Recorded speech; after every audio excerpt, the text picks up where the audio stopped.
Clara fastened the last button on the bodice, her fingers raw but sure. The needle, resting in the pincushion, was her only true possession. It was the only thing in this dusty Wyoming town that obeyed her. She worked from a small room attached to the mercantile, the glass window facing a street that was either mud or powder. Today, it was powder. The wind carried the plains inland, coating the windowsills and the hearts of the people. Clara, a widow of 28, was talented with thread, capable of turning coarse calico into something resembling grace. But in a town where men bartered with land, cattle, and power, a woman's skill with a needle was just a quiet way to starve. Women were forgotten here. They were the background, the shadows that served the whiskey, swept the dust, and bore the children. Clara knew this. She had been Mrs. Arthur Shaw, and when Arthur died from a fever brought on by bad whiskey and worse decisions, she became just the widow. The bell above her door jangled, cutting through the whine of the wind. Clara did not look up, but her shoulders tightened. She knew the heavy, expensive tread of those boots. "Good afternoon, Mrs. Shaw." Mr. Harland filled the doorway. He was the wealthiest merchant in the county, a man who owned the mercantile, the bank, and, it seemed, the air everyone breathed. He was a thick man, smelling of cured tobacco and the leather of his oversized chair. "Mr. Harland," she said, keeping her eyes on the sleeve she was turning. "That is fine work," he said, stepping inside. He did not look at the dress. He looked at her hands. Delicate work. A shame to see such hands roughened by this town. Clara stitched. "I am busy. Sir, the dress is for Mrs. Gable." "The preacher's wife," Harland chuckled. A low, wet sound. "She will wear it to services and pray for your soul, all in the same breath." He moved closer, close enough for her to feel the chill he'd brought in from the street. "I have asked you twice now. Clara, a woman like you should not be alone. It is not safe." "I am managing," she said, her voice tight. "Are you?" He leaned against her cutting table, pushing aside a bolt of blue wool. "I hear young Thomas is doing well at my warehouse. A good worker, they say, quick. Though the warehouse is very full, I am not certain I can keep on so many hands through the winter." Clara's needle stopped. She looked up, her gray eyes meeting his flat, possessive stare. "Thomas is a hard worker. He does his duty." "And you, Clara, do you do yours?" This was the barter. This was the power. "I will not be your wife, Mr. Harland," she said, the words quiet but sharp. Harland's smile faded. The air in the small room went cold. He was not used to the word no. He reached out and touched a stray wisp of her brown hair, tucking it behind her ear. Clara flinched, pulling away as if burned. He looked at his hand, then at her. "Your husband, God rest his foolish soul, left you with nothing but his name and his debts. Debts, I might add, that are owed mostly to my bank." "I am paying it," she whispered, her throat tight with shame. "With pennies, Clara, pennies from mending shirts." He walked to the door, then paused, his hand on the knob. He looked back, his eyes traveling down the simple gray dress she wore. "Thomas stacks crates, a heavy job, and that little house you rent by the creek. The bank holds the note on that, too. It is a cold winter to be without a roof, or a job for your brother." He did not need to say more. He opened the door, letting the dust swirl in, coating the clean floor she had swept only an hour ago. "You are a sensible woman," he said, adjusting his hat. "I will expect you for dinner on Saturday. We can discuss the wedding arrangements then." He left. Clara stared at the open doorway, the street noise rushing in. She felt the eyes of people passing by. They had heard, or perhaps they just knew. In this town, humiliation was a public sport. She closed the door, her hands shaking so badly she could barely draw the bolt. The humiliation was only the capstone on her prison. Arthur's debts were a stone around her neck, pulling her deeper every day. His family, respectable ranchers from the next county, had disowned her the moment Arthur was in the ground. They blamed her for his drinking, for his weakness. They had never wanted their son to marry a schoolteacher's daughter with no land to her name. And then there was Mrs. Gable, the preacher's wife. Clara saw her every Sunday, her eyes lingering with a mixture of pity and sharp judgment behind closed doors. Clara knew what was said. Mrs. Gable had told the quilting circle that the widow Shaw was wayward, that she had a pride that invites ruin. Clara was alone, judged by the women and hunted by the men. She worked until the light failed, her stomach a knot of cold dread. Saturday. He had given her until Saturday. She packed up her sewing basket and walked the half-mile to the small, leaning house she shared with Thomas. The house was cold. Thomas was not home yet. She sat at the small table, the silence pressing in. She could not marry that man. She could not sell herself to save her brother, because she knew Harland would own them both. He would own Thomas, and he would own her, body and soul. But if she refused, Thomas would be in the street. She would be in the street. The debt would be called in. They would lose everything. She was scrubbing potatoes for a thin stew when Thomas came in. His face flushed from the cold, his young shoulders slumped with exhaustion. He was only 17. Harland was at the shop, she said, not looking at him. Thomas stopped, his hands halfway to the stove. What did he want? Dinner on Saturday. Thomas swore, a harsh word he had learned at the warehouse. You told him no. I told him no before. Today he talked about your job, Thomas, and this house. The boy's face went pale. He sank onto his cot, the ropes creaking. He would not. He would, Clara said. He will. They ate in silence, the stew tasting like ash. Thomas went to bed, but Clara stayed by the dying fire, wrapped in a quilt. She could not cry. Tears were a luxury she could not afford. She was trapped. The next day, she had to go to the mercantile for black thread. She kept her head down, avoiding the eyes of the men on the boardwalk, avoiding the whispers. She slipped in through the side door, hoping to get what she needed and leave without encountering Harland. She was by the notions counter when she heard his voice from the back office. He was speaking to his foreman, a hard man named Jessup. She is being difficult, Harland said, his voice casual. But she will come around. And if she does not, sir, Jessup asked. Then we proceed as planned. The bank will foreclose on Monday. Young Thomas will be dismissed by noon. She has nowhere to go. When she is cold enough and hungry enough, she will beg for the honor of becoming Mrs. Harland. A cold laugh. You think of everything, Mr. Harland. I think of my property, Jessup, and Clara Shaw is my property. She just does not know it yet. Clara froze. The spool of thread slipped from her numb fingers and rolled across the floorboards.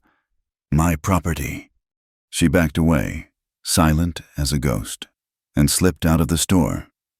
She did not go to her shop. She went home. He would not just ruin her. He would break her. He would starve her out and then pretend to be her savior. She stood in the middle of her small, cold room. No, she would not. She would run. But where? The plains were a frozen ocean. The towns were all the same, run by men like Harland. She had no family, no money. And then a memory surfaced, sharp and sudden, like a splash of cold water. A man, a name. Eli Turner. It had been 4 years ago. She and Arthur were on a stagecoach to Cheyenne, a trip Arthur had insisted would open doors. They had been stopped by outlaws. It was sudden, violent, shouting, gunfire. The coach tipping onto its side. Arthur had frozen, pale and useless.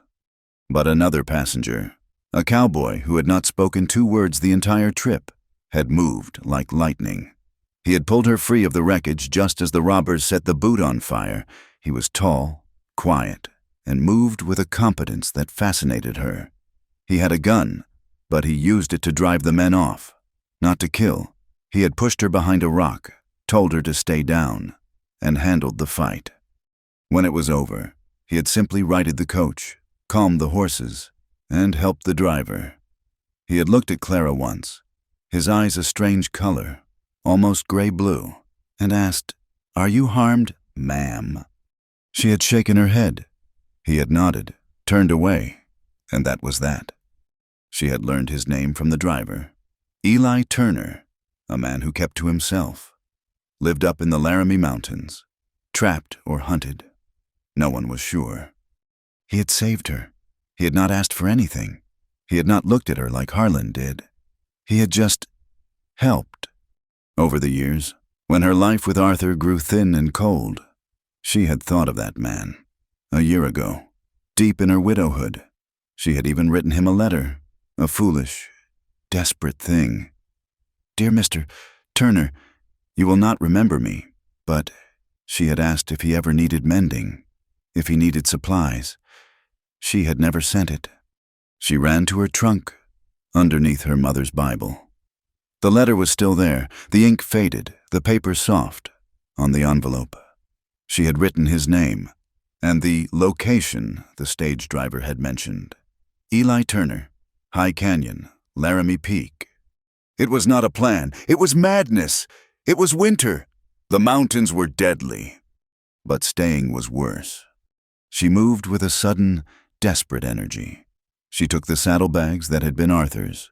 She packed 2 loaves of bread, a brick of cheese, and her sewing kit. She took the quilt from her bed. From the bottom of the trunk, she pulled out Arthur's revolver. It was heavy, cold. She had never fired it. She checked the cylinder. It was loaded. She put it in the bag, her hand trembling. She took the small amount of cash she had hidden in the tea tin, $9. She went to the lean-to stable behind the house. Her horse, Buttercup, a sturdy mare, whickered softly. "We have to go, girl," she whispered, her breath pluming in the cold. She wrote a note for Thomas. "I have gone to find work. Harlan cannot hurt you if I am not here. Go to the mission in Cheyenne. I will find you. Be safe. I love you." She tacked it to the door, saddled the mare, and rode out of town, not looking back. The first day was just cold. The wind was at her back, and the flatlands were easy, if desolate. She rode hard, pushing the mare, terrified that Harlan would somehow know and send men after her. The second day, the snow began. It started as light flakes, melting on the mare's mane, but as she climbed into the foothills, the wind turned, driving the snow into her face like needles. The world shrank to the space just ahead of her horse's ears. She had only the letter for a map. High Canyon. She followed a frozen creek bed upward, praying it was the right way. The cold was a living thing. It found every gap in her clothing. Her feet went numb first, then her hands. Even inside her thick mittens, she got off the horse to walk, forcing blood back into her legs. But the snow was deep, drifting against the rocks, and she fell often. The terrain grew cruel. The path was narrow, the rocks slick with ice. The wind howled, a high, lonely sound that scraped her nerves raw. On the third night, she heard wolves. She made a cold camp, shivering under the quilt with the mare tied close for warmth. She built a small, smoky fire, but it offered little heat, and she feared it would draw the animals. She held the heavy revolver in her lap, her fingers too stiff to even feel the trigger. The wolves circled, their eyes glowing just beyond the ring of weak firelight. They did not attack, but their hungry calls promised death. She did not sleep. She just survived. By the fourth day, she was snowblind. The world was a painful white glare. The bread was frozen solid. She was weak, dizzy from hunger and cold. Buttercup stumbled, her legs trembling with exhaustion. "Just a little farther," Clara whispered, clinging to the saddle horn. Please, just a little farther." She was following the memory of smoke. Sometime around noon, she had smelled it. Pine smoke. It was the only thing that kept her moving. She did not see the cabin until the mare stopped, refusing to take another step. Clara lifted her head, her eyelids heavy, cracked with ice. Through the swirling snow, she saw it, a low, dark shape tucked against the cliffs, a rough-hewn cabin, barely more than a shack, with a thin ribbon of gray smoke rising from a stone chimney. She tried to call out, but her throat was raw, her voice just a croak. She slid from the saddle, her legs collapsing beneath her. She fell into the deep snow, the cold rushing in, sharp and final. She tried to crawl. She got 3 feet. "Please," she breathed, the words stolen by the wind. She could see the door. It was only 20 yards away. It looked like a mile. She grabbed the revolver from the saddlebag. A last, useless instinct. She fell forward, her face pressed into the snow. It did not even feel cold anymore. It just felt quiet. She was half conscious, drifting, when the door of the cabin wrenched open. A figure stood silhouetted against the dim interior light. A man, tall and wide, holding a rifle. He stood there for a long moment, watching her. Clara tried to lift her head. "Eli!" The man moved, striding through the snow. He was not the man she remembered. This man was harder, bearded, his face hidden by shadow and winter. He looked down at her, his expression unreadable, and then at the horse. He nuded her with his boot. "You alive?" She moaned. He swore, a low, rough sound. He grabbed the front of her frozen coat. He did not lift her gently. He dragged her, scraping her through the snow and up the 2 steps, pulling her across the threshold and onto the rough floorboards. He dropped her by the hearth, the sudden warmth agonizing on her frozen skin. He shut the heavy door, plunging the room into dim, firelit shadow. He walked back to her, kicking the revolver away from her limp hand. It skittered across the floor. Clara gasped, her lungs burning. She blinked, trying to see. The cabin was sparse, clean. It smelled of pine smoke, coffee, and something wild, like curing hides. He stood over her, his rifle still in his hand. "Clara Shaw," he said. It was not a question. She looked up at him, her vision clearing. It was Eli Turner. He had not changed much, still tall, still lean under his heavy coat. But the quiet competence in his eyes was gone. His eyes were darker now, shadowed and cold, like the water under ice. A scar, white and jagged, ran from his temple to his jaw, pulling at the corner of his mouth. He looked older. He looked haunted. "You are freezing to death," he stated. He knelt, not in kindness, but in assessment. He pulled off her mitten and grabbed her hand. His grip was rough, calloused, but warm. "You might lose a finger." "Thomas," she whispered, delirious. "Harland." Eli shook his head, cutting her off. He stood up and tossed a heavy wool blanket onto her. It felt like lead. "I do not know who Harland is," Eli said, his voice flat, gravelly from disuse. "And I do not want to know." He went to the fireplace, stoked the logs, and put a kettle on the hook. He did not look at her again. Clara lay on the floor, shaking violently as the warmth began to penetrate. She had made it. She was alive. But the man watching the fire was a stranger. She must have drifted off. When she woke, she was stiff, aching, but the shaking had eased. He had moved her. She was in a narrow bed, a cot, piled with furs. The cabin was warm. Eli was sitting at a small table, cleaning his rifle, the pieces laid out on an oilcloth. "You are in my bed," he said, not looking up. "I expect you will be out of it by morning." Clara pushed herself up on her elbows. Her body screamed in protest. "Thank you. You saved—" "I dragged you inside," he interrupted, snapping a lever back into place. The weather did the rest. Your horse is in the lean-to. She will live. Eli, I needed help. There was a man. He stood up, the movement sudden, making her flinch. He was an intimidating presence in the small room. I do not care about the man, he said, his voice low and final. I live up here for a reason.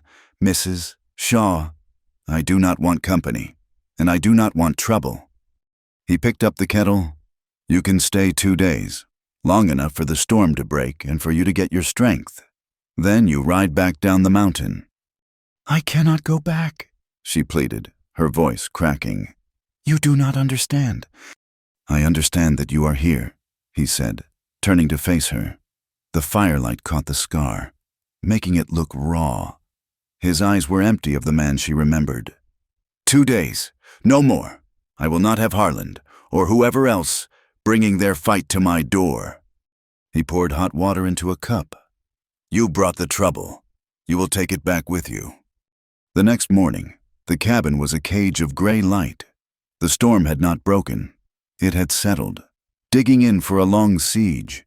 The wind moaned, a low, constant sound against the logs, and snow was piled halfway up the single window.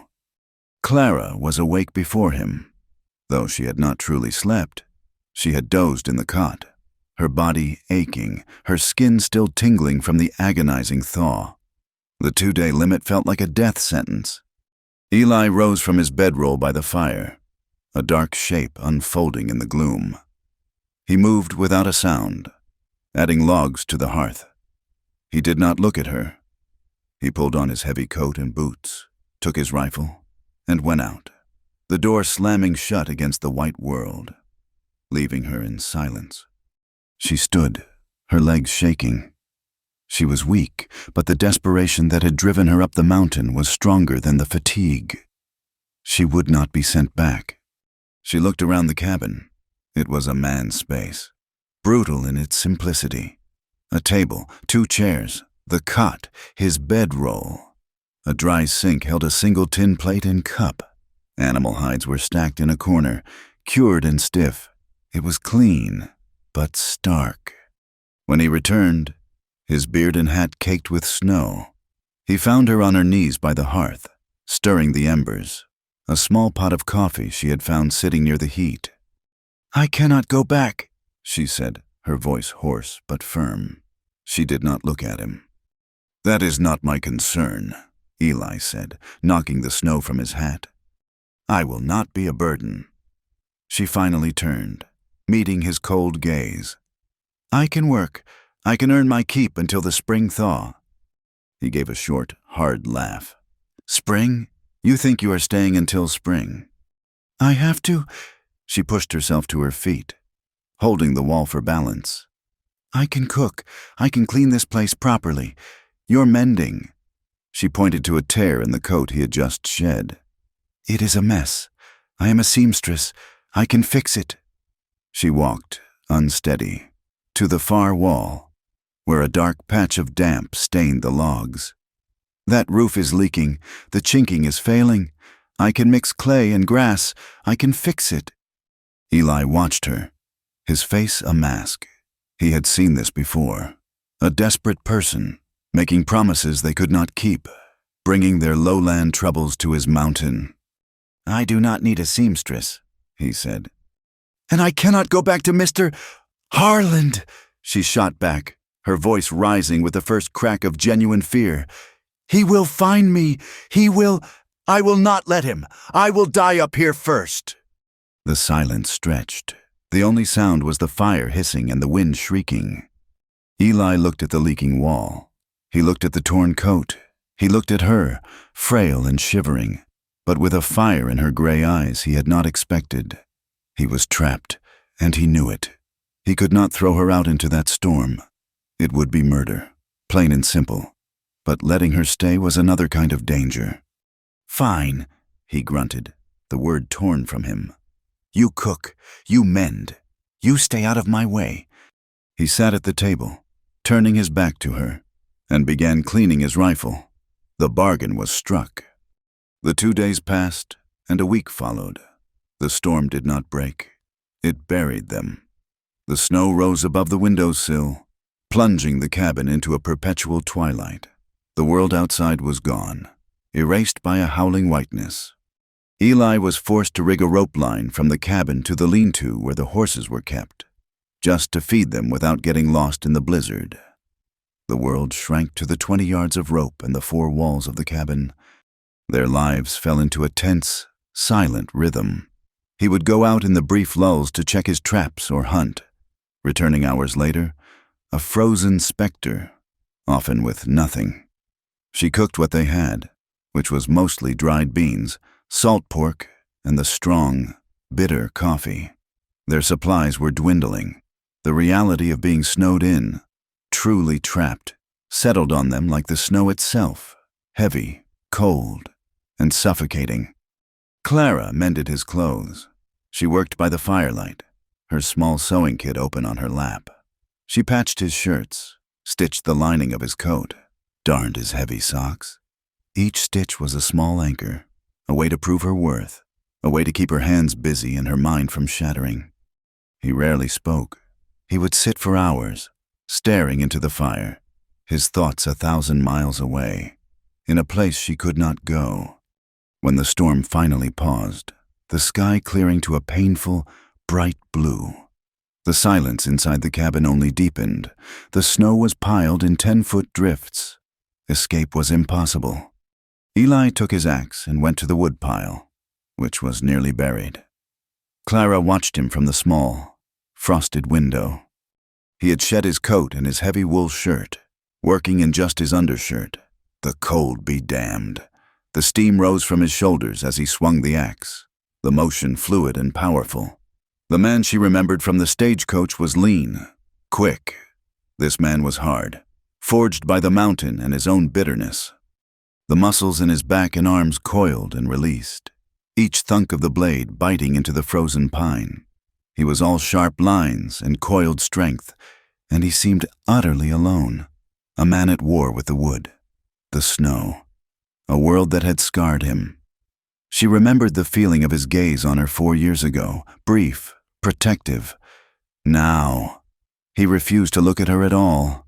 He was more unreachable than any man she had ever known, and it stirred a strange, hollow ache inside her. He did not ask about her past. He did not ask who Harland was, or why she had fled with nothing but a horse and a revolver. His silence was a wall. But the silence in the cabin was too vast. It had to be filled. One night, as he oiled his rifle and she stirred a thin bean soup, she spoke to the fire. "My husband, Arthur," she said, her voice small. "He was not a good man. He liked the saloon more than he liked his home. He left debts." Eli did not stop his work. He pushed a cleaning rod down the barrel. "When he died," she continued, pushing the words out, "his family blamed me. They said I drove him to it." She paused, her knuckles white on the spoon. "Mr. Harland, the man I ran from. He owns the bank. He bought Arthur's debts." She did not need to say the rest. The math was simple. A widow, debt, a powerful man. Eli grunted. He sighted down the barrel. "Towns are full of men like Harland." "He threatened my brother," she whispered. "Thomas, he is only 17. Eli stopped. He looked at her, his eyes dark. "A brother?" "My younger brother. Harland gave him work, and then threatened to take it away. And our house." Eli turned back to his rifle, but the set of his jaw was harder. The name, brother, had struck a nerve deep inside him. He did not tell her. He did not tell her anything.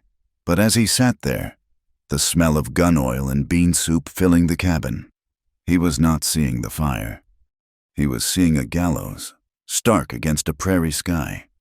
His own brother, Micah, who was 19, Micah, who had a laugh like a spring creek and a trusting nature that Eli had always tried to protect. He had been accused of rustling cattle from the biggest ranch in the county. A false charge. Eli knew it. Micah could not have rustled a chicken. But the rancher was powerful. The sheriff was his man. The trial was a joke. Eli had been there. He had stood in the crowd, his hand on his gun, shaking, screaming that it was a lie, but there were 10 guns on the sheriff's side. He was one man. He watched them hang Micah. He watched his brother's legs kick, watched the light go out of his eyes. That night, Eli had gone after the sheriff. He had waited for him outside the saloon, his heart a cold, dead stone. He had raised his pistol, aimed, and pulled the trigger. The gun jammed. A misfire. The sheriff's men had nearly beaten him to death. They broke his ribs, his jaw, and left him in a ditch. The scar that pulled at his face was a gift from them, a reminder. He had left that county, left the world. He came up here to this mountain, where the only law was the cold, and the only man he had to answer to was himself. He had built this cabin with his own hands, and he had vowed no one, ever, would bring their trouble to his door again. Until Clara Shaw. A few days later, the brittle peace was broken. Eli returned from checking his trap lines, his face grim, his left arm held tight against his side. Blood, dark and stark, stained the sleeve of his coat from the shoulder to elbow. Clara gasped, dropping the potato she was peeling. "You are hurt." "It is nothing," he growled, trying to shrug off his coat with one arm, his face pale and tight with pain. A wolf, caught in a trap. It was not dead. "Sit down," she commanded, her voice leaving no room for argument. The seamstress, the timid widow, was gone. In her place was a woman who knew what to do. He glared at her, but the pain was sharp, and he was bleeding badly. He slumped into the chair by the fire. She fetched her sewing kit and the small bottle of whiskey he kept for medicine. "Take off the shirt." He struggled, hissing as he pulled the torn, bloody wool away. It was not a bite. It was a long, ragged gash from his bicep to his forearm, where the wolf's claw had raked him as he fought it.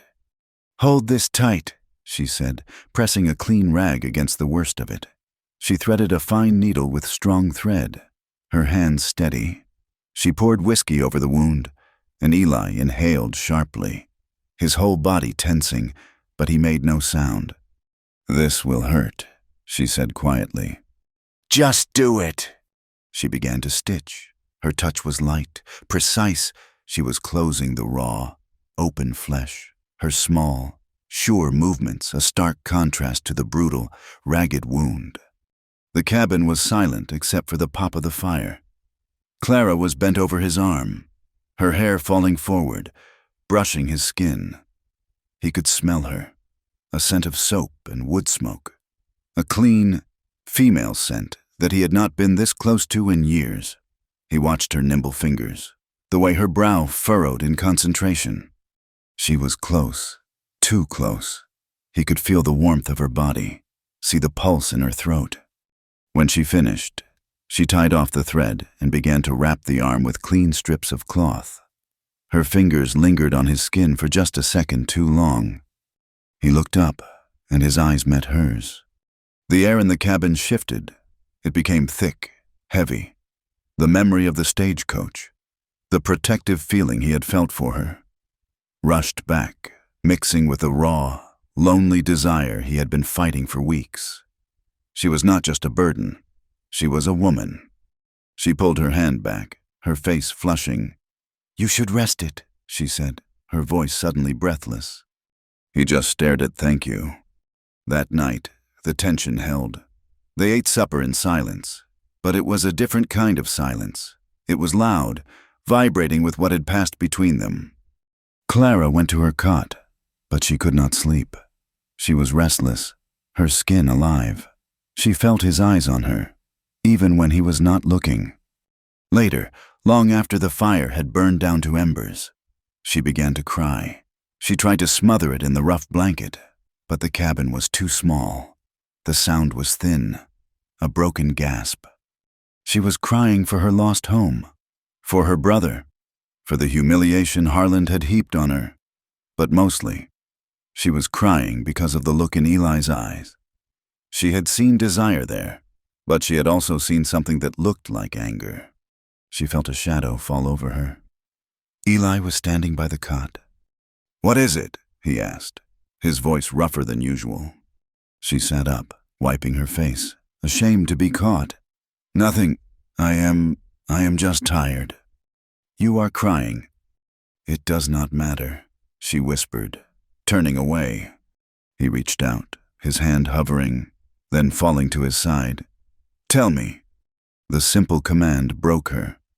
"It is just, no one has ever—" She stopped, trying to find the words. "My husband, I was a duty to him, Mr. Harland. I am a possession he wants to own. The women in town, they look through me." She looked up at him, her eyes shining with tears in the dim light. "I do not think anyone has ever truly wanted me. Not for me." He stared at her, his face taut, the scar a pale line in the darkness. Her words hit him like a physical blow, striking at the very center of his own profound loneliness. He did not know he was moving until he was sitting on the edge of the cot. He reached out, his rough, calloused hand touching her cheek, his thumb brushing away a tear. She leaned into his touch, her eyes closing, a small, involuntary sound escaping her. That sound shattered his control. He leaned in and kissed her. It was not gentle. It was a collision of two starving people. It was raw, desperate, and full of a pain that went deeper than words. His mouth was hard on hers, demanding, and she met him with equal force. She gripped his shirt, pulling him closer, her body arching toward his. This was not a plea. It was a need, as vital as air. His hand tangled in her hair, pulling her head back. His other hand went to her waist, pulling her flush against him. He kissed her neck, her jaw, his beard scraping her tender skin. She gasped, a broken, wanting sound. And then, just as quickly, he stopped. He froze. He could feel her trembling. He could feel his own body, alive with a fire he had thought long dead. And he was consumed by a wave of self-loathing so powerful it choked him. He was no better than Harland.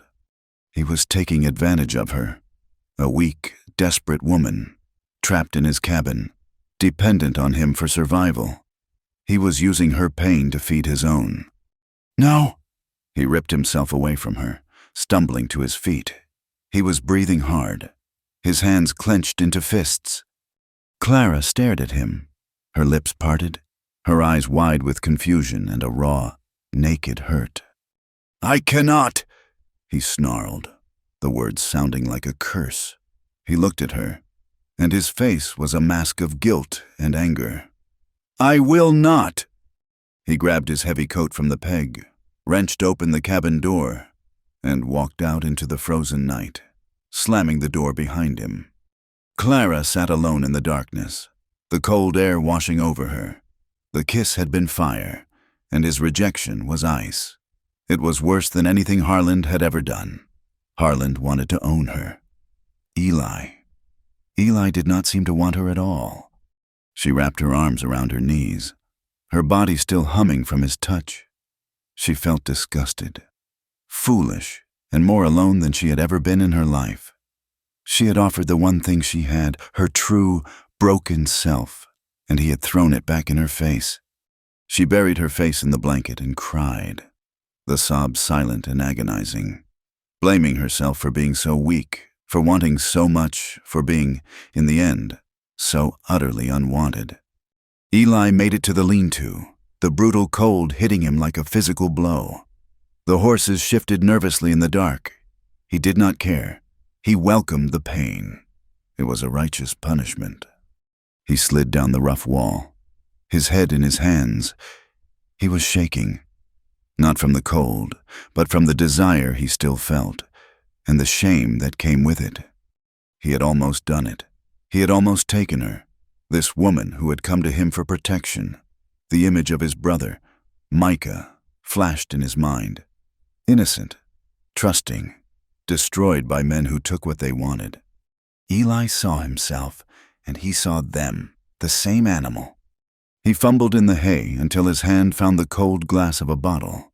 He pulled the cork with his teeth and drank, the whiskey burning a trail down his throat. It did not warm him. He sat in the dark, surrounded by the smell of horses and frozen hay, and drank. He drank to kill the desire. He drank to quiet the ghosts.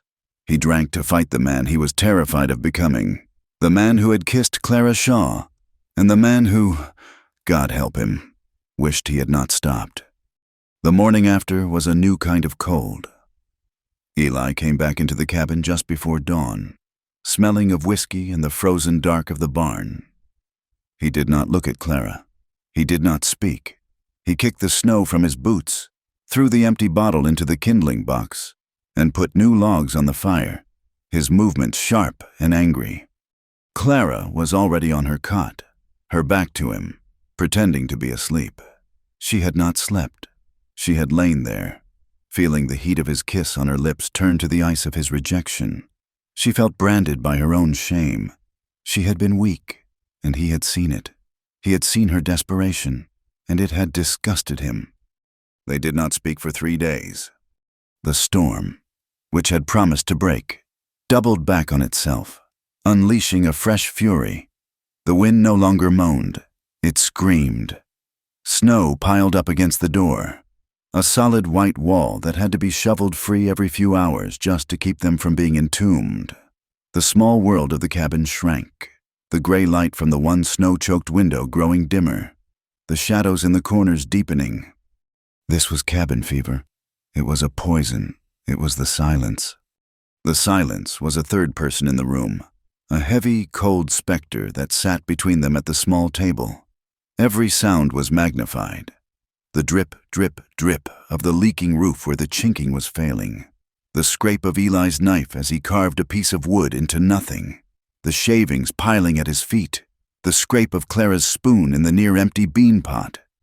Their supplies were dangerously low. The last of the coffee was gone. They were down to half a sack of flour, a few pounds of salt pork, and a dwindling pile of potatoes in the root cellar. Eli's hunting trips yielded nothing. The animals were buried as deep as they were. They paced.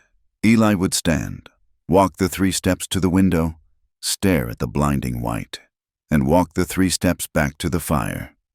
Clara would scrub the table, which was already clean, then reorganize the shelves, then sit with her mending, her hands shaking so badly she could barely thread the needle. He was a caged wolf. His guilt from that night had curdled into a surly, silent rage.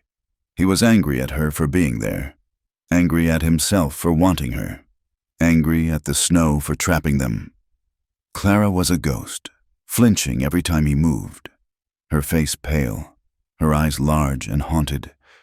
She was starving, not just for food, but for a kind word, and he had none to give. On the 4th day of silence, the last of the salt pork was gone. They ate a thin gruel of flour and water. The hunger, sharp and gnawing, finally broke the tension. "This is not enough," Eli said, his voice a low rasp. He threw his tin plate onto the table. "You cannot stay here. The first day this breaks. You are leaving." "I told you I cannot," Clara whispered, her eyes on her lap. "I do not care," he snapped, his frustration boiling over. He needed to justify his cruelty, to push her away before he did something he would regret even more. "You brought this trouble, this Harland. What did you do? Steal from him?" Clara flinched as if he had struck her. "I stole nothing." "Then what? Why does a man like that ride this far? Why does he threaten your brother? What does he want from you that is worth this?" She looked up, her gray eyes flashing with a sudden, cold anger that matched his. "You want to know?" she said, her voice trembling. "You think I invited this? You think I am a possession?" The word hung in the air, sharp as glass. "My husband," she said, her voice flat and dead, "was a gambler. He did not just owe the bank money. He owed Mr. Harland personally. When he ran out of land and out of cash, he signed a new contract, a contingency." Eli watched her, his own anger fading, replaced by a cold dread. A contingency for what? Clara's hands twisted in her lap. She would not cry. She would not. It was not for land. It was not for the house. It was, if he defaulted, and if he died. Mr. Harlan said the debt was transferable, that my husband had signed over his last remaining asset. His asset, Eli repeated, his voice hollow. Me? She whispered. The single word fell into the silence, a stone dropping into a deep, black well. He forged a contract, Mr. Turner, a piece of paper that says I owe myself to him, that I am the payment for what Arthur owed. Eli did not move. He just stared at her. The cabin fever, the hunger, his guilt, it all vanished, burned away by a clean, white-hot rage. He saw his brother, Micah, standing on the gallows. He saw the rancher who had owned the sheriff, the judge, and the rope. It was the same story. A man with power, deciding who lived, who died, and who was property. Slowly, Eli stood. Clara shrank back, thinking his anger was for her. But he turned away from her and slammed his fist into the log wall. The force of it shook the tins on the shelf. No, he said, his voice a low, terrifying growl. No man owns another. He turned back to her, his eyes blazing, the scar on his face stark white. Not in this world, and not in my house. The words were a vow. They were a shield. Clara let out a breath she'd been holding for a year, and for the first time since she had arrived. The fear in her stomach eased. The spell was broken, but the truce was fragile. 2 days later, the storm paused, the wind died, and the sun came out, blindingly bright on the new fallen world. The snow was a solid, perfect sea of white, glittering and treacherous. And in that new, bright silence, they heard a sound. Eli was at the door in an instant, rifle in hand. Clara's heart leaped into her throat. A figure on horseback was moving slowly up the canyon, following the faint line of the creek. It was not a group of men. It was a single rider, a trapper by his look, his horse struggling through the deep drifts. Eli stepped outside, his rifle held low, but ready. That is far enough, he yelled, his voice echoing in the clear air. The man stopped, holding up a gloved hand. Just delivering, not looking for trouble. Who are you? Name's Jed. I'm coming from town. Man named Harlan paid me $10 to find this cabin. Said it was urgent. Gave me this. The trapper reached inside his heavy coat and pulled out a sealed envelope. He tossed it into the snowbank between them. That is all. Jed said, I'm heading to my own line. Good day. He turned his weary horse around and began the slow, painful trek back down the mountain. Eli waited until the man was out of sight. He picked up the letter, his jaw tight. He walked inside and handed it to Clara. Her hands were shaking. She recognized Harlan's thick, arrogant script, Mrs. Clara Shaw. She broke the seal. She read the few lines, and the blood drained from her face. He knows, she whispered, the paper rattling in her grip. He knows I am here. Jed must have told people he was coming up this way. What does it say? Eli demanded. She read it aloud, her voice barely audible. My dear Mrs. Shaw, I trust the mountain air is clearing your head. Your brother is quite concerned. The bank is foreclosing. I am a patient man, but my patience has its limits. The storm has broken. I am coming to collect what is mine. Expect me by the end of the week. Clara looked at Eli, her eyes wide with pure, cold terror. He is coming. He will bring men. He will... Eli, he will kill you. He will kill you for hiding me. She flew into a sudden, panicked state. She grabbed her small, worn bag and began stuffing her few things into it. I have to go, right now. While he is not here, I will go north. He will not find me. You have to let me go. Stop, Eli said. No, you do not understand. You did not see him. He is a monster. He will burn this cabin to the ground with you in it. It is my fault. I brought this to you. She was crying now, hot, frustrated tears. Please, just let me. He grabbed her by the shoulders, his grip hard, stopping her frantic movements. Clara! She looked up at him, her face a mess of fear and tears. I am not sending you away, he said, his voice quiet, but harder than the stone of the mountain. He is not taking you. But he will. This cabin's walls won't bend to a bully, Eli said, the words an oath. He wants a fight. He will have one. The panic in her eyes did not fade, but something else joined it, a small, fragile flicker of hope. He was not pushing her away. He was standing in front of her. The atmosphere in the cabin changed completely. The suffocating silence of cabin fever was replaced by the low, thrumming energy of a coming battle. The sexual tension that had sparked and died was gone, burned away. In its place was a partnership, quiet and forged in necessity. That evening, they sat by the fire, the thread outside binding them together. Clara had taken up his shirt again, one he had ripped earlier while chopping wood with a furious energy. She stitched the heavy wool, her movements calm and economical. Eli watched her. He watched her hands, the fingers raw from the cold and the lye soap, but so sure with the needle. She was mending him, mending his clothes, mending the leaks in his roof. She was a force of quiet repair, while he was a force of breaking. He was overwhelmed by a feeling he could not name. It was not desire. It was tenderness, a powerful, aching tenderness for this small, brave woman who had faced down the world and climbed a frozen mountain to find him. He reached out, his large, rough hand covering hers, stilling the needle. Clara froze, her breath catching. She looked up at him, her eyes questioning, wary.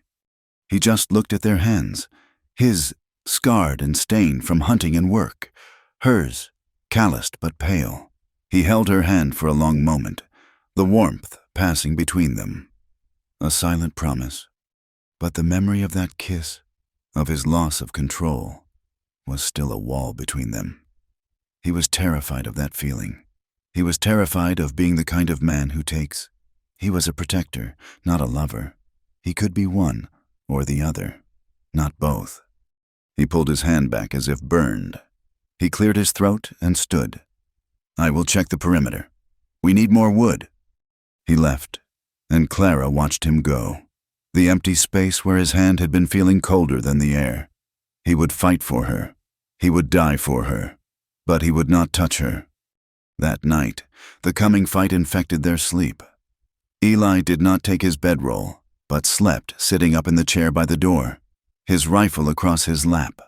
Clara lay on the cot, her eyes wide open in the dark, listening to the night, waiting for the sound of horses. Sometime after midnight, a sound ripped through the cabin, a low, guttural cry of pure agony. Clara sat bolt upright, her heart stopping. It was Eli. He was thrashing in the chair, his eyes clenched shut, caught in a nightmare so violent it shook his entire body. No! He yelled, his voice thick with sleep and horror. No, damn you! Micah, let him go! Let him go! Clara was at his side in an instant. Eli, wake up! She grabbed his shoulder. He woke with a roar, lurching out of the chair, his arm swinging, his hand grabbing for a man who was not there. He was disoriented, his eyes wild. He almost struck her before he recognized her. Clara? He stumbled, breathing hard, his body slick with sweat despite the cabin's chill. He leaned against the wall, his head bowed, shaking. You were dreaming, she said, her own voice trembling. He was there, Eli whispered, his voice raw. The sheriff, they had the rope. I saw it go around his neck. Micah. He choked on the name. He just looked at me, and I did nothing. My gun jammed. It was a confession, the truth of the scar on his face, the deeper scar on his soul. He had not just lost his brother. He had failed him. Clara looked at him, this powerful, hard man, broken open by a memory. All her fear of him, all her shame, melted away. She saw only his pain, a pain that mirrored her own. She did not think, she acted. She took the heavy quilt from her cot and walked over to him. She wrapped it around his shaking shoulders. He did not resist. "It was a dream," she said softly. "It was not," he breathed, his voice broken. "It was real. I watched them murder him." He was so cold. She was so cold. He sank down to the floor, his back against the wall, pulling the rifle close. "Just stay," he whispered. It was not a command. It was a plea. He was terrified to go back to sleep, terrified to be alone with the ghosts. She hesitated for only a second. Then she sat on his bedroll, near where he sat on the floor, leaning against the same wall. She pulled her own blanket around her shoulders. She was fully clothed. He was fully clothed. They sat side by side in the dark, not touching, but separated by only inches. The silence returned, but this time, it was not empty. It was filled with their shared breath. She could feel the heat radiating from his body. He could smell the clean, faint scent of soap from her hair. They were intensely aware of each other. Two people huddled together against the dark, waiting for the dawn, waiting for the fight. It was not desire. It was something deeper. It was a fragile, unspoken trust. They stayed that way until the first cold gray light of morning crept through the window. The storm had passed. The sky was a pale, clear blue. The world was utterly still. They both knew what it meant. Harlan could ride. He was coming. They stood, stiff and sore, in the middle of the cabin, facing each other. The night had changed them. He was no longer just her protector, and she was no longer just his burden. They were equals, bound by their scars. Eli looked at her, his eyes clear of nightmares, filled only with a grim, protective resolve. "We need to fortify the windows, and you need to know how to use the rifle. He will not." He stopped. He reached out, his hand moving slowly, not to grab, but to reassure. He meant to touch her arm. Clara flinched. It was a tiny, involuntary movement, a tightening of her shoulders, a step back so small it was barely a step at all. But he saw it. His hand stopped, hovering in the air between them. The promise he had made, "No man owns another," felt hollow.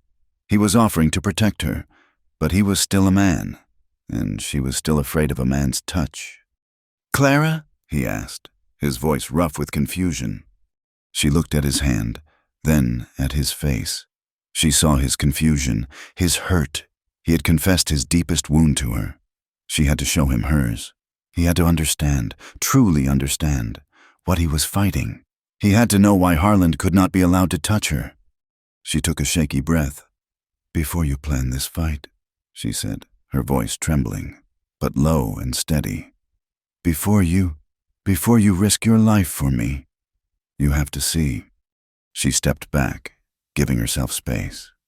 "Let me take it off first," she said softly. Eli froze. His heart stopped. He thought he had misunderstood. His mind flashed to the kiss, to his own brutal desire, to his rejection of her. He thought, in his deepest, most painful place, that she was offering herself as payment, that she believed this was the only way to repay him for protecting her. And it broke his heart. "Clara, no," he whispered, his voice thick with pain. "You do not have to do that. I am not him." "Shh," she said, and there were tears in her eyes, but not of fear, of a strange, sad strength. "I know you are not. It is not that." Her hands did not go to her skirt. They went to the high buttoned collar of her gray wool dress. Her fingers, methodical and sure, undid the top button, and the next, and the next. Eli watched, his body rigid, his mind screaming. He did not understand. She did not unlace her bodice to seduce. She did not let the dress fall in a heap. She simply unbuttoned the front, shrugged her shoulders, and let the heavy dress slide down, pooling at her waist. She stood before him in her thin, mended chemise, and on the pale, white skin of her shoulder, her collarbone, and her upper arm were the bruises. They were old, faded to a sickly, mottled map of yellow and purple. On her arm, there was the distinct, cruel outline of a man's fingers, where he had gripped her, hard, and on her shoulder, a darker, uglier mark, round and deep, where he had struck her. "This," she whispered, her voice dead, her eyes locked on his. "This is from the last time I told him no. The day before I fled, he said he wanted to inspect his property." Eli stared. He had seen men shot. He had seen men beaten by fists and broken by falls. He had seen the aftermath of violence his whole life. But this quiet, hidden, shameful violence, the marks of ownership on her skin, it shattered something deep inside him. The rage he had felt about the contract was nothing. The grief he felt for his brother was a clean, sharp pain. This was a sickness. He did not make a sound. His face, the hard lines, the grim mouth, the scar, it all just crumpled. The man who had survived a hanging, a beating, and 5 years of solitude broke. He stepped forward. He did not reach for her bruised shoulder. He did not reach for her waist. He reached for her face. His hands, rough and shaking, cupped her jaw, his thumbs tracing the line of her cheeks, as if memorizing her, as if promising that no hand would ever harm her again. A single tear cut a clean path through the grime and stubble on his cheek. It was the first tear he had shed since the day Micah died. He pulled her to him, his arms wrapping around her, crushing her against his chest. He buried his face in her hair, his whole body shaking with a silent, racking sob. Clara, who had expected him to be filled with rage, was stunned. She felt his tears hot on her neck. She stood in his arms, her dress around her ankles, and she, the one with the bruises, found herself holding him. "It is not about the body," she whispered, finally understanding him. All of him. His nightmare, his guilt, his fear of touching her. He could not speak. He just held on tighter, as if she were the only thing keeping him from falling. They did not move. They did not sleep. They stood together in the cold morning light, the bright, unforgiving sun illuminating the dust in the air, the faded bruises on her skin, and the 2 broken people in the cabin. Finally, terribly, whole. The fight was no longer about a contract, or about survival. It was about redemption. The morning after the revelation of the bruises, the cabin was still. The air was thick, charged with the ghosts of their confessions. Eli had held Clara until she had stopped shaking, and then he had gently, wordlessly, pulled her dress back up over her shoulders, his hands clumsy, as if tending to a wound. He did not speak of what he had seen. He did not have the words. Instead, he acted. He spent the next 2 days working with a silent, focused fury. There was a small, cold pantry built into the back wall of the cabin. Half storage, half cellar. Eli tore it apart. He used the best of his cured lumber, planks he had been saving for a new floor. He reinforced the walls, rebuilt the door, and fitted it with a heavy iron deadbolt he had salvaged from an old mine high up the pass. Clara watched him, the sound of his hammer and saw filling the small space. It was not a sound of violence. It was the sound of construction. It was the sound of safety. He worked until his knuckles were raw and his shoulders slumped with exhaustion. On the evening of the second day, he was finished. The door was thick, solid, and had no handle on the outside. He showed her the bolt on the inside. "It is not much," he said, his voice rough.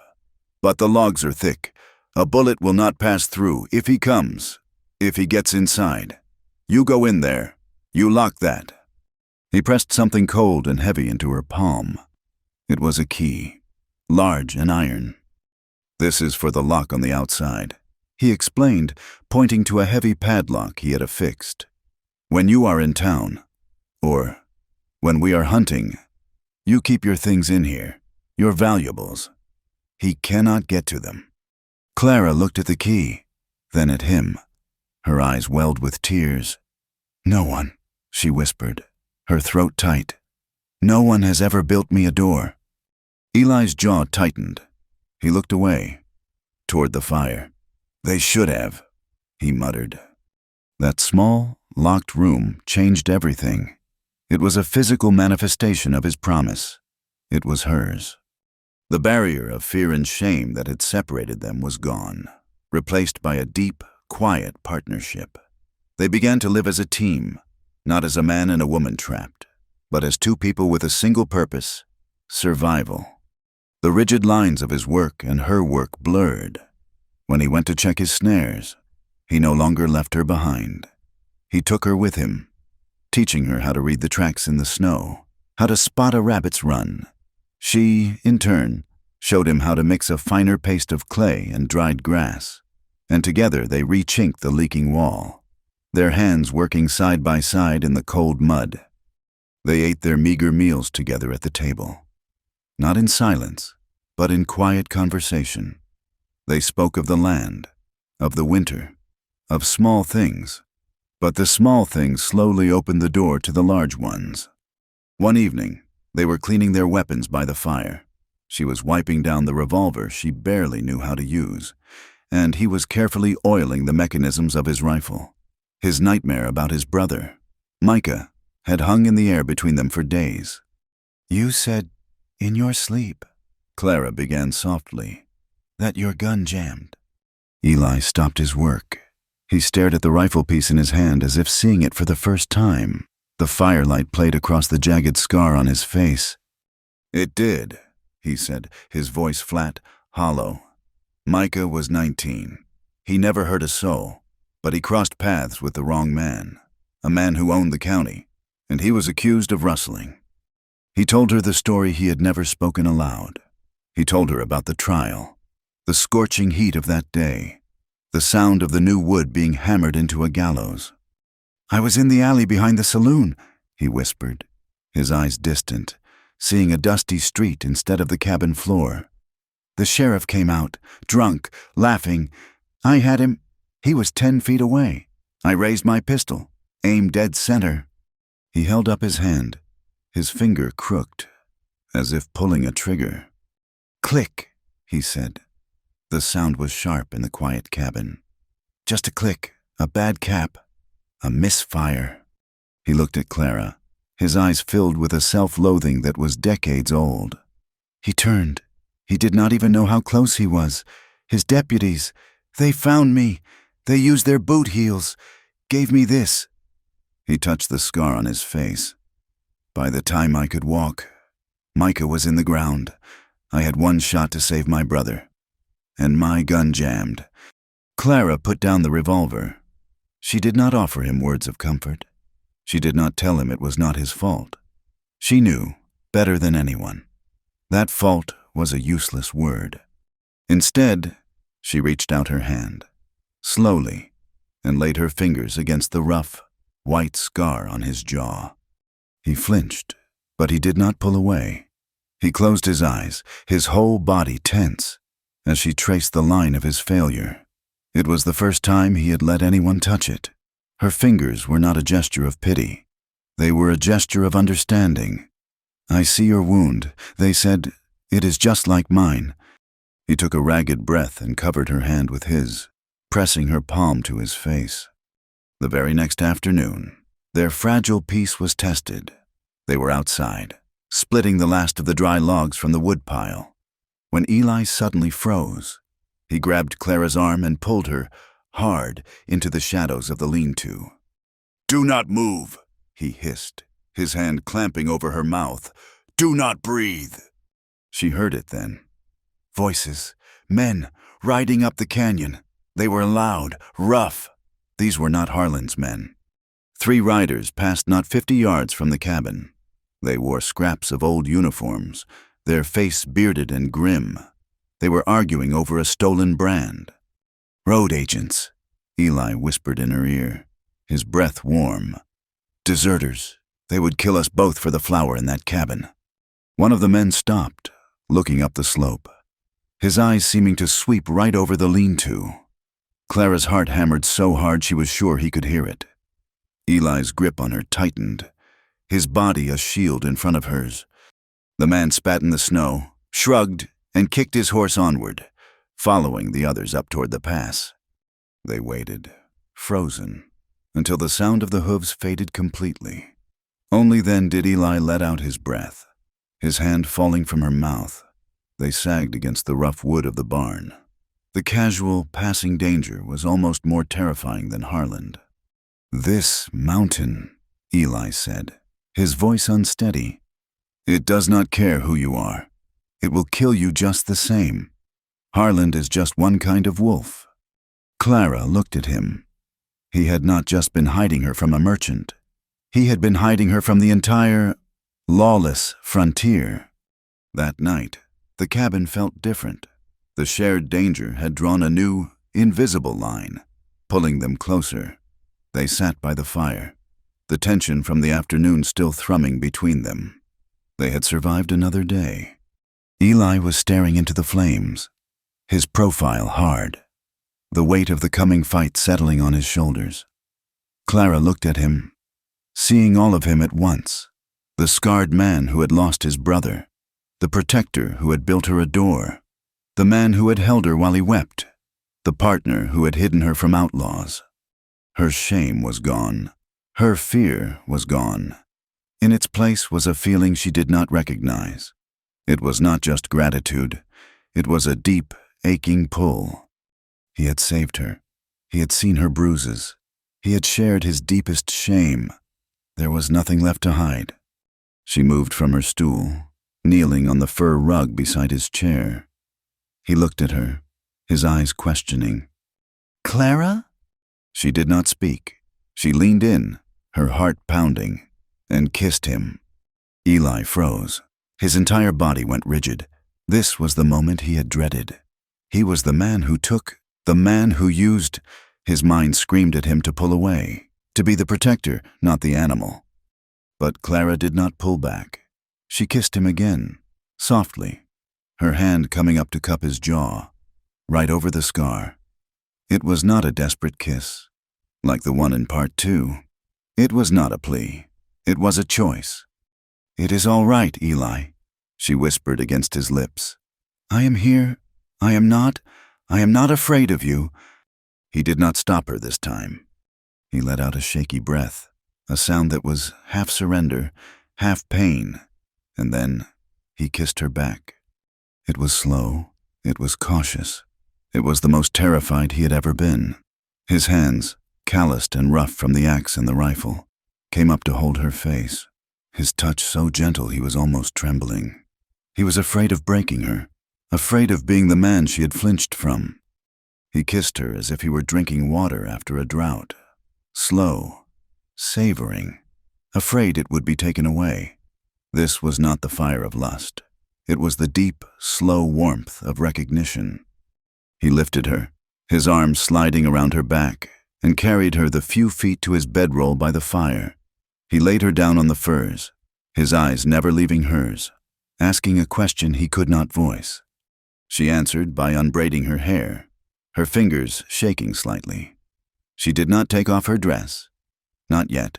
She just watched him. He undressed slowly, his movements deliberate. He lay down beside her, his body parallel to hers, not touching, just gazing at her in the dim red light of the embers. "Clara," he whispered, his voice thick. "I am not him." "I know," she said, her voice soft.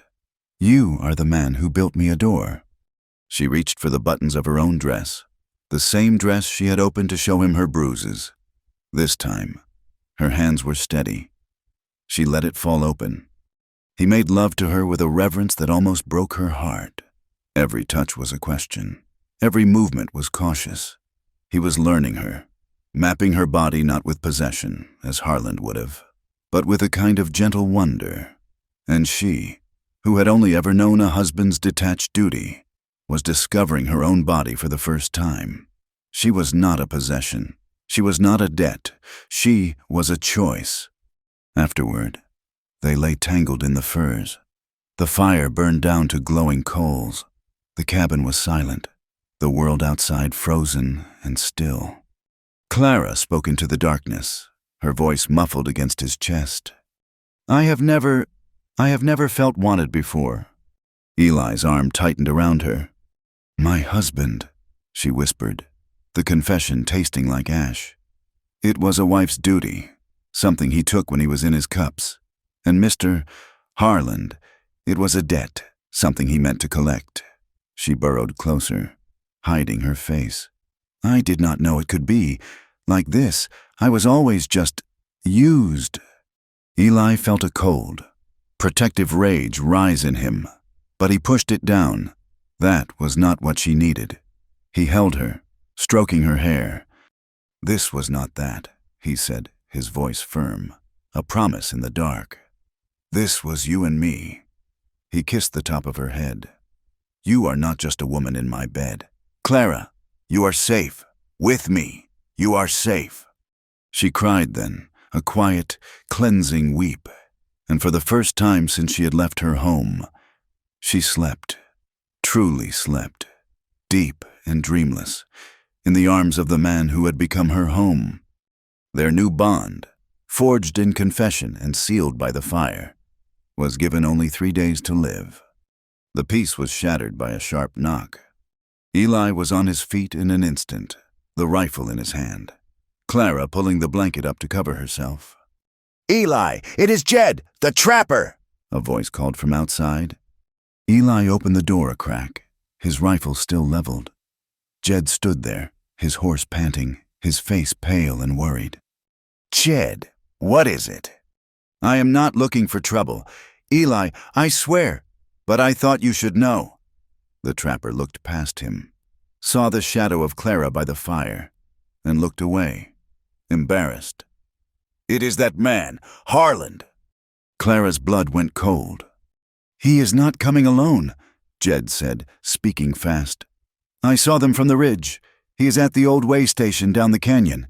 He has men with him, a half-dozen, maybe more. They look hard. They are waiting." "Eli? I think they are waiting for the snow to harden up on the game trails.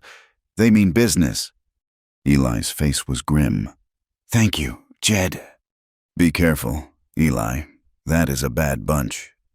The trapper tipped his hat and rode away, swallowed by the snow. Eli closed the door. The cabin, which had felt so safe, so warm, was suddenly a trap. "We have to run," Clara said, her voice high with renewed panic.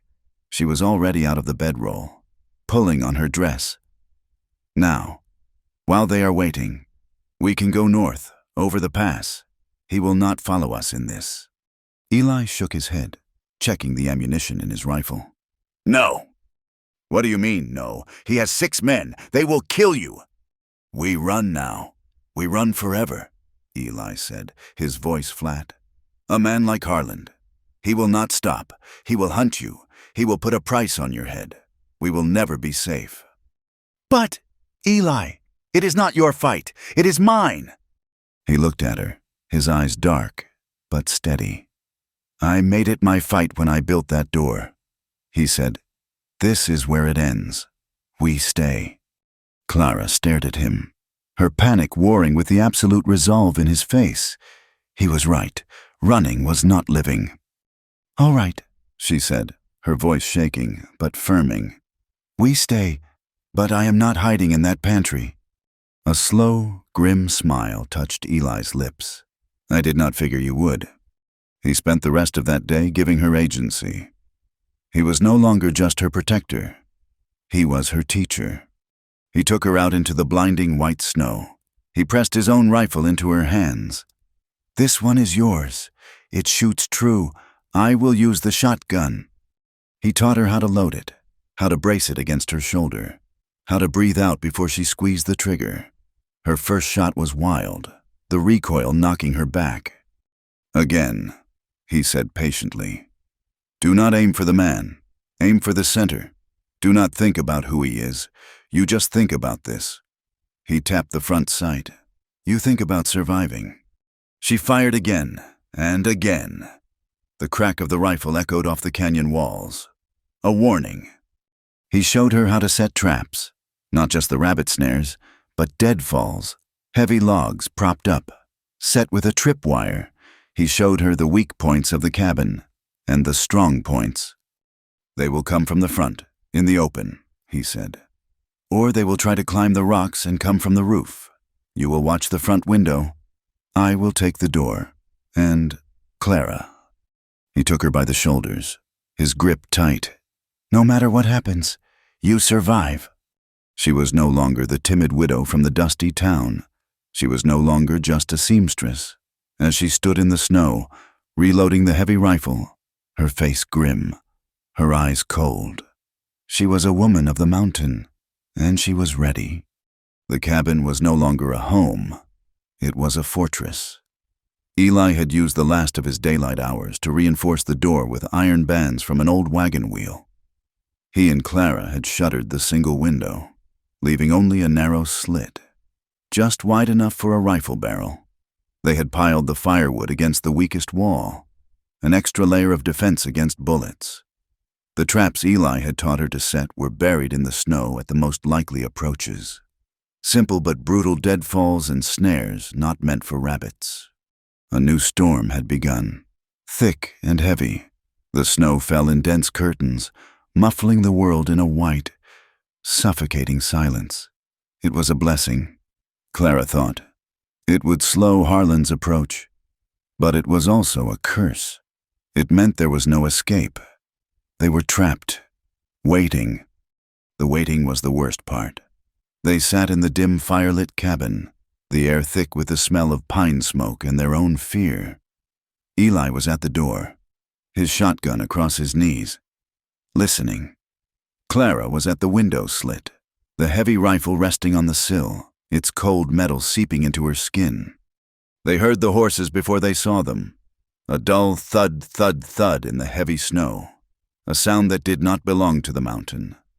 Eli looked at Clara.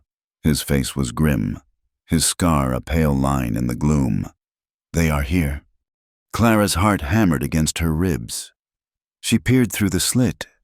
First, she saw the torches, 4 angry orange eyes, weeping smoke in the swirling snow. Then the men took shape, 4 riders, looming out of the white. Mr. Harlan was in the front, his thick body wrapped in a heavy buffalo coat. He was flanked by 3 other men, hard-looking men, their faces hidden by low-brimmed hats, rifles held ready across their saddles. They stopped 20 yards from the cabin, just beyond the line of traps. Turner! Harlan's voice was a booming, arrogant sound that cut through the snowfall. I know you are in there, and I know you have my property. Eli stood, his body tense. He did not open the door. She is not your property, Harlan. This is my land. Turn around and ride out. Your land? Harlan laughed, a short, ugly sound. This land belongs to the railroad, you squatter. Now send her out. Send out the whore, and I might let you live. Clara flinched, the word striking her like a physical blow. Before Eli could stop her, she moved to the door, her voice shaking but desperate. Mr. Harlan, please, this is not his fault. This is between us. Let him go. Be silent, you wretched thing, Harlan bellowed, his face twisting with rage in the torchlight. He had expected her to be broken, begging. He did not like this defiance. You lied, you stole, and you ran to this animal. You will learn your lesson. Clara, I will teach it to you. That was enough for Eli. He had heard the promises in that tone before. He had heard the voice of a man who believed he was law. He raised his shotgun, aimed high over their heads, and fired a single, deafening warning shot. The blast tore through the heavy air, echoing off the canyon walls. The horses shied, and one of the hired men nearly fell. That is your only warning, Eli roared through the thick wooden door. The next one will not be high. Get off this mountain. For a moment, there was only the hissing of the snow and the nervous stamping of the horses. Harland fought his mount, his face purple with fury. He had been challenged. He had been fired upon.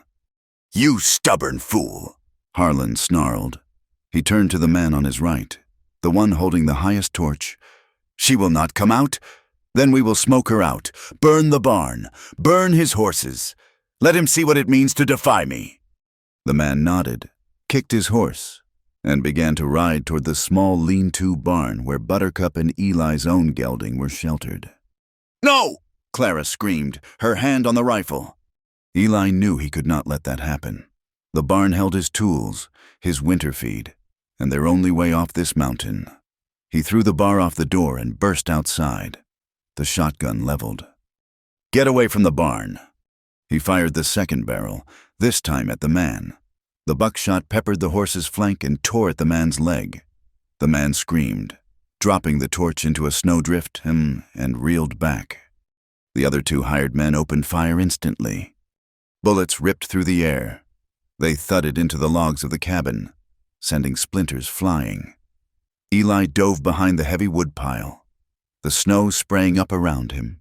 He fumbled for new shells, his hands cold. The fight dissolved into chaos. It was dusk, the light was failing, and the snow was falling so hard that the torches cast wild, confusing shadows. One of the hired men, a big man with a thick beard, dismounted and rushed Eli, a long hunting knife in his hand. He must have thought Eli was reloading. Eli did not have time. He dropped the shotgun and met the man's charge, grabbing the man's wrist. They slammed into each other, falling into a deep drift, wrestling for the knife. It was a brutal, silent fight, just grunting, the slip of bodies in the snow, the flash of steel. From the window slit, Clara watched, her blood frozen. She saw Eli struggling. She saw the first man he had shot, crawling away, but then she saw the third man.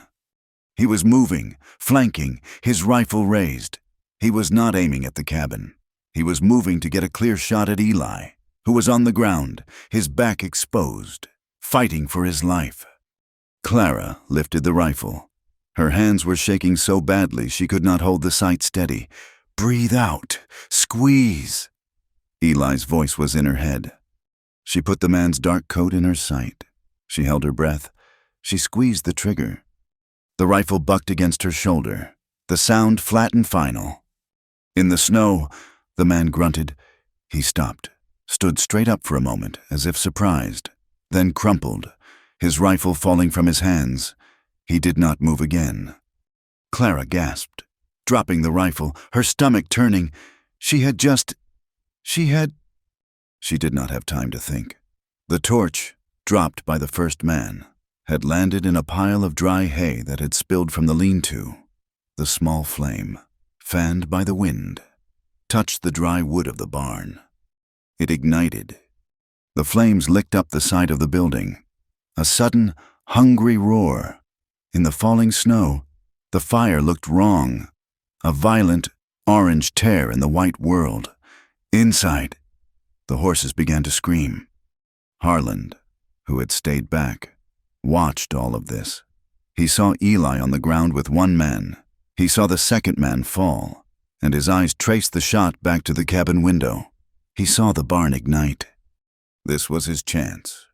He dismounted and ran, not for the fight, but for the cabin. He kicked the door, which Eli had left unbarred, and it flew open. Clara was standing by the window, her hands pressed to her mouth, staring in horror at the man she had shot. "You!" Harland snarled, his eyes wild. He grabbed her by the arm, his fingers digging in like claws. "You will pay for that." "No! Let me go!" He did not hit her. He dragged her, pulling her out of the cabin, out into the snow, away from Eli. "Eli!" she screamed. Eli heard her. He had just slammed the knife man's head against a frozen log, stunning him. He looked up, his knuckles split and bleeding, and saw Harland dragging Clara, but he was dragging her toward the burning barn. "Clara!" he roared, shoving the man away and scrambling for his shotgun. Harland shoved Clara through the opening of the lean-to. The smoke was a thick, black, choking cloud. The heat was intense. The horses were kicking at their stalls, their eyes wide with terror. "I will have what I am owed! Clara!" Harland yelled, his voice hoarse above the roar of the fire and the screaming of the animals. He pushed her back against a heavy support beam, his face red and demonic in the firelight. "Please," she pleaded, her hands up, the smoke stinging her eyes. "Mr. Harland, stop! I will go with you. Just let us out of the fire." "It is too late for that," he spat, his eyes roving over her. He grabbed the front of her dress, his fist twisting. "I am collecting my debt. Here, now." He lunged at her, forcing her back, his heavy body pinning her against the wood. The world outside vanished. There was only the heat, the smoke, and the terrifying weight of him. She tried to scream, but her lungs were full of ash. Then a shape burst through the wall of flame. It was Eli. He did not have his gun. His face was a mask of soot and pure, primal rage. He roared, a sound that was not human, and grabbed Harland by the collar of his heavy coat. He ripped the bigger man off Clara and threw him backward into a stack of hay bales. "You will not touch her!" Eli bellowed, each word punctuated by a blow. Harland scrambled up, his face a mask of disbelief and fury. He was heavier than Eli, softened by town life, but he was big. He charged, his head down. Eli met him. It was not a fight. It was a butchery. They fought with bare hands, two animals in a cage of fire. Eli's fists connected with Harland's jaw, his ribs, his stomach.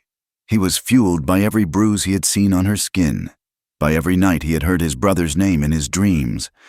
Harland, bleeding from the mouth, stumbled back, his eyes darting around, looking for a weapon. He saw a pitchfork hanging on the wall. He grabbed it, its tines gleaming in the firelight. He lunged, aiming for Eli's chest. Eli dodged, the tines scraping his arm. He grabbed the wooden handle, and they wrestled for the weapon. The main roof beam above them groaned, a sound like a dying giant. Sparks and burning embers rained down. "Eli!" Clara screamed, pointing up. "The roof!" The warning distracted Eli for a fraction of a second. Harland used the opening, shoving Eli back with all his weight. But the move cost Harland his balance.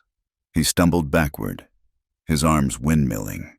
He tripped over a broken stall divider. Behind him, a heavy, upright beam from the stall, shattered by the panicked kicking of the horses, jutted out. It was a jagged, splintered spear of pine. Harland fell.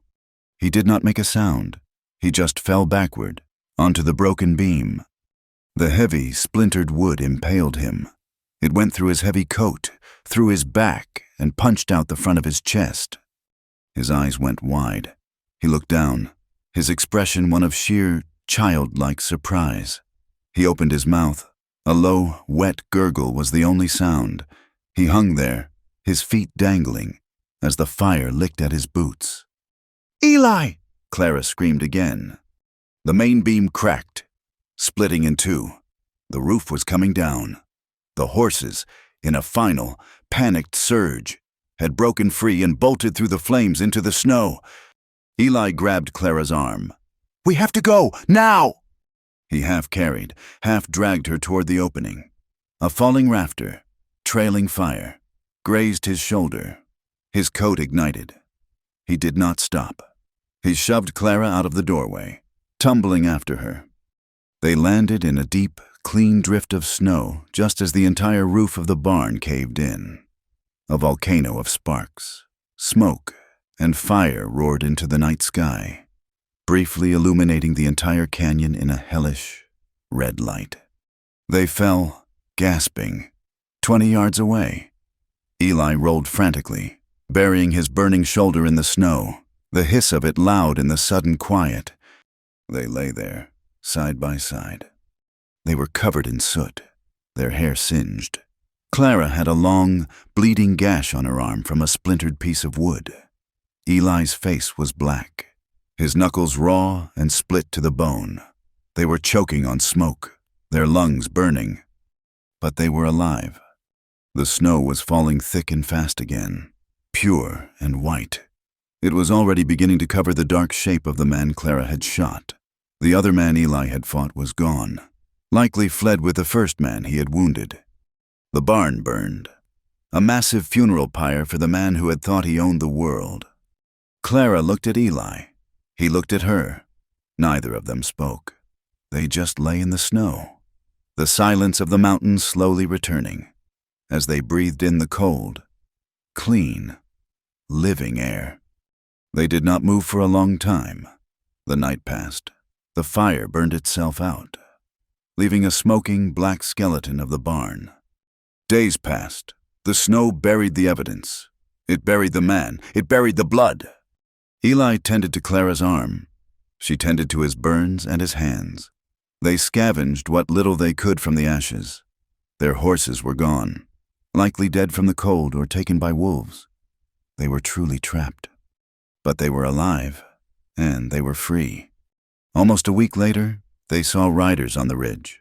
Not 2 or 3, a dozen. Clara's heart stopped. But Eli put a hand on her arm. "It is all right," he said. "That is not Harland." It was a posse from town. The smoke from the fire, rising high and black for 2 days, had finally been spotted. They had come up the mountain expecting to find the remains of a trapper's cabin, or perhaps Eli Turner, dead from the winter.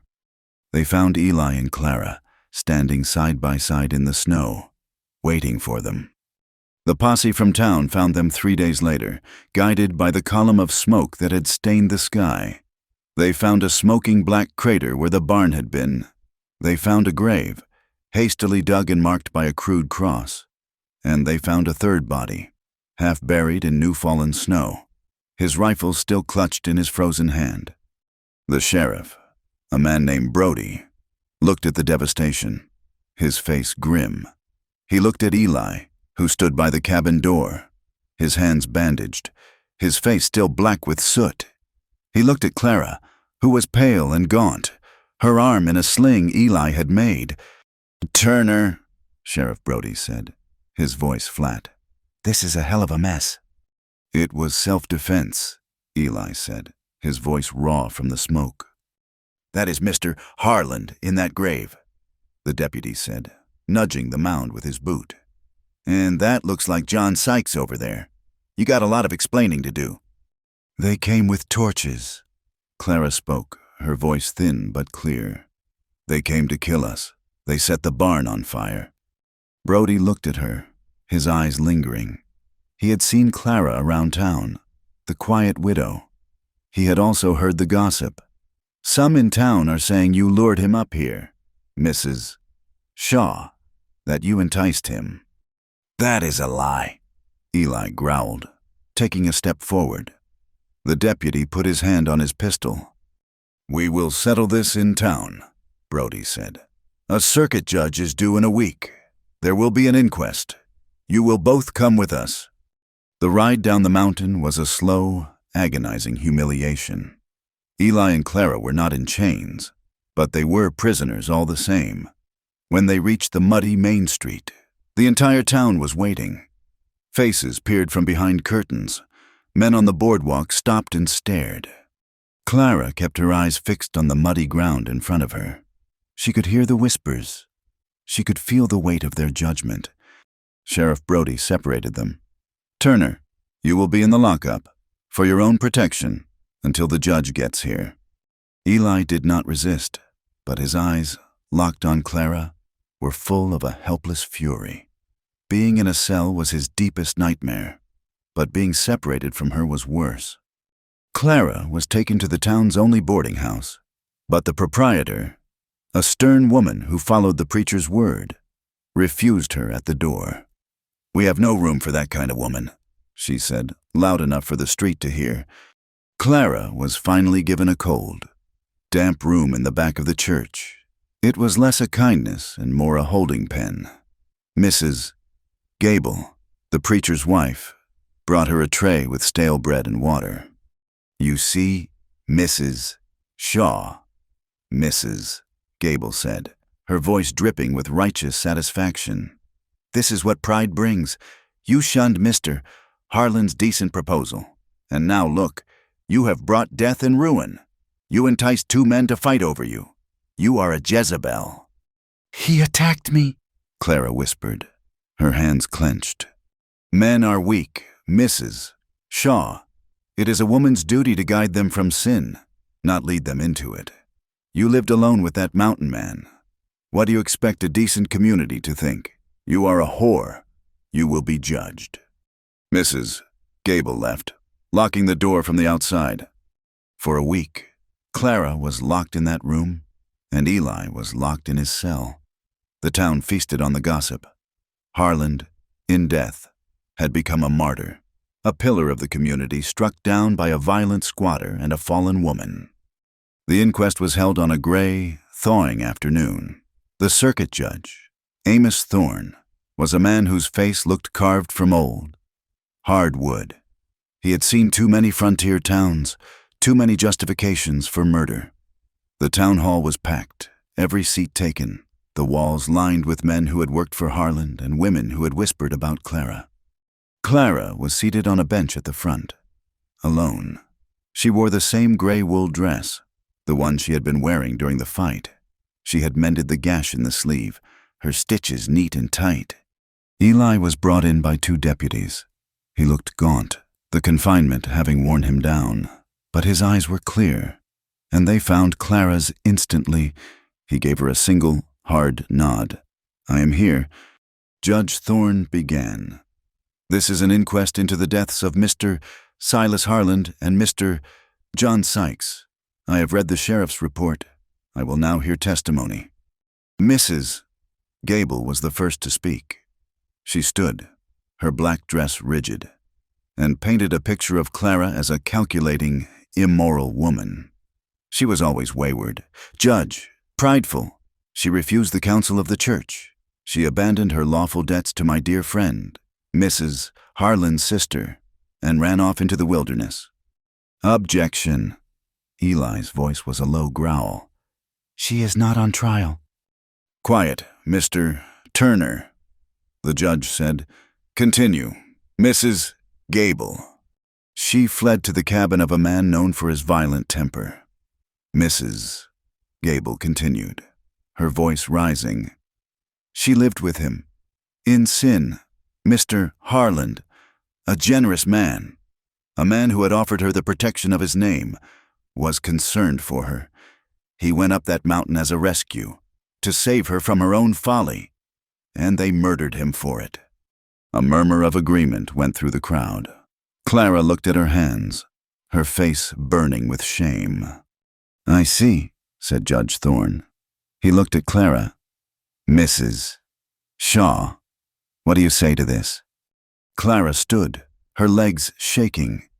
"It is not true. He did not come to rescue me. He came to—" She faltered, the word property dying in her throat.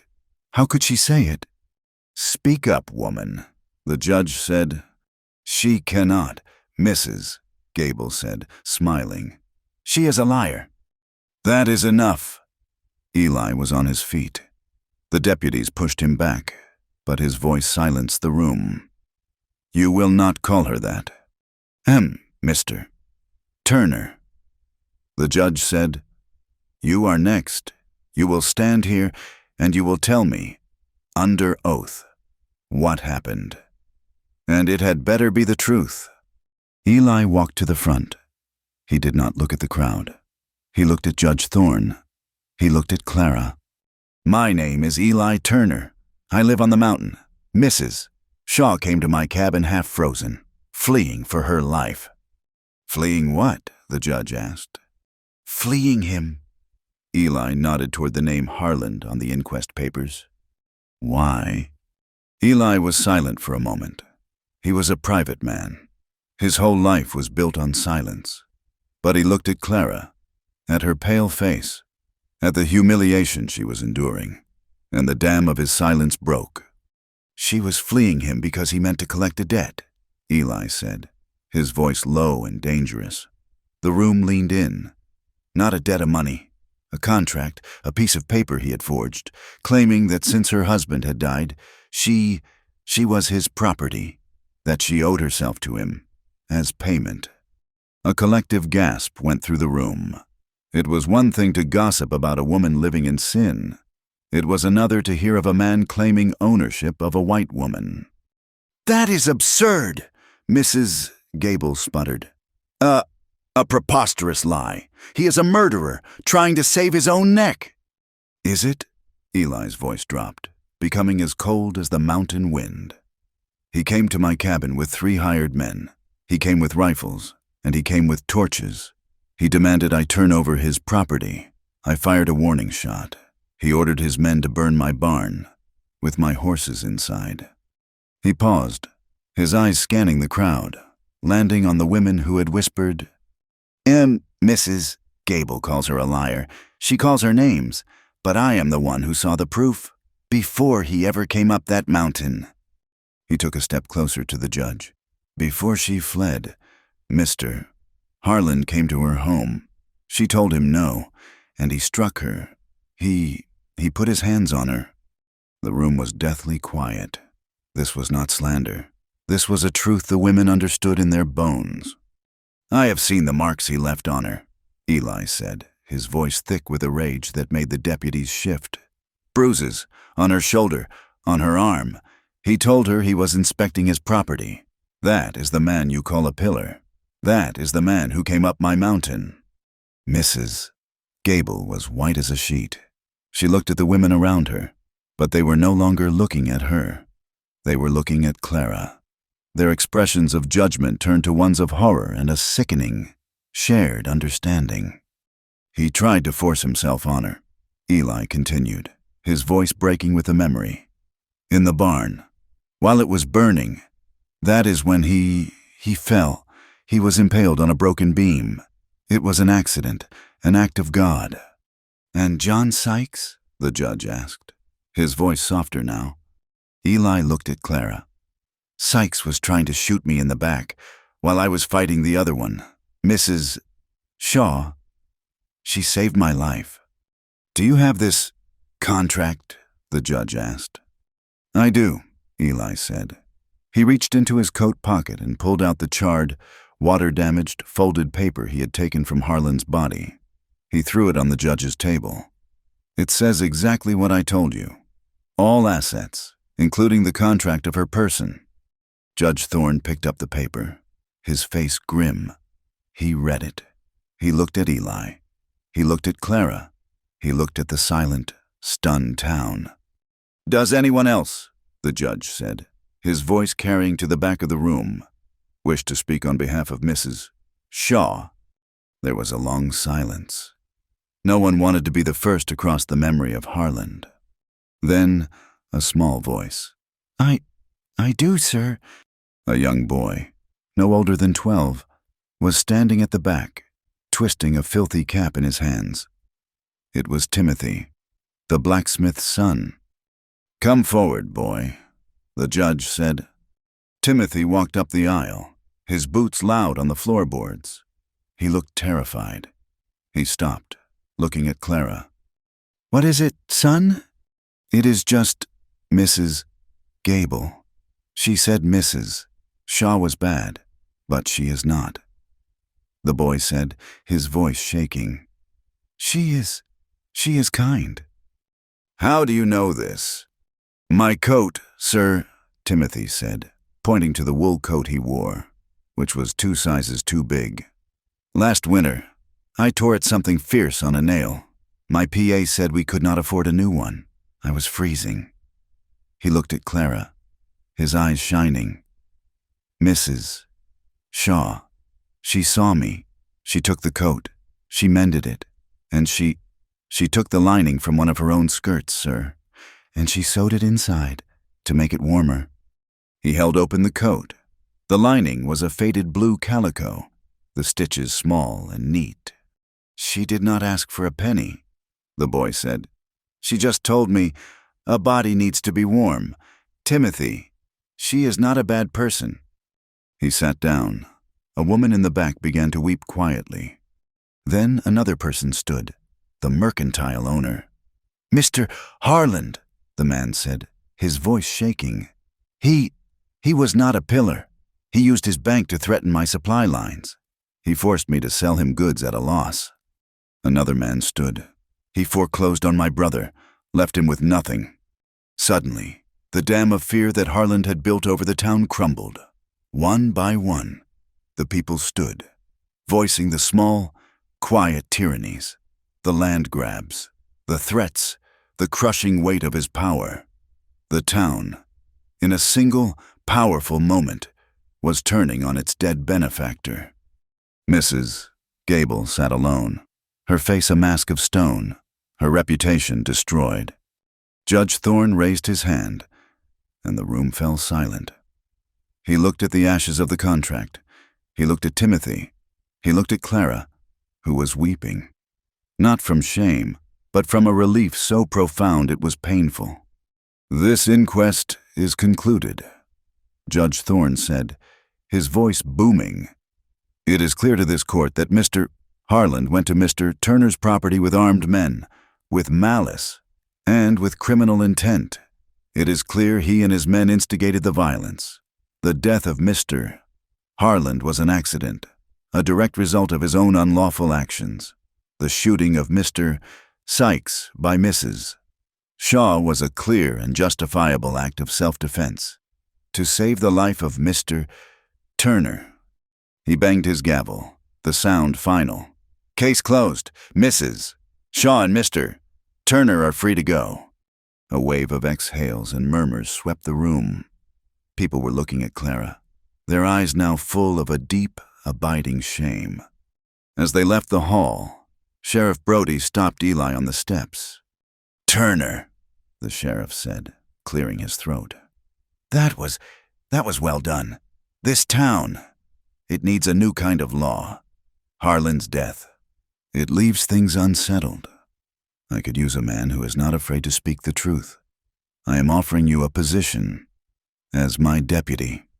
Eli looked at the town hall, at the dusty street, at the jail cell across the way. He looked at the faces of the people, now smiling at him, trying to win his favor. He thought of his brother, Micah, and the law that had hanged him. Then he looked at Clara. She was waiting at the bottom of the steps, the afternoon sun on her face.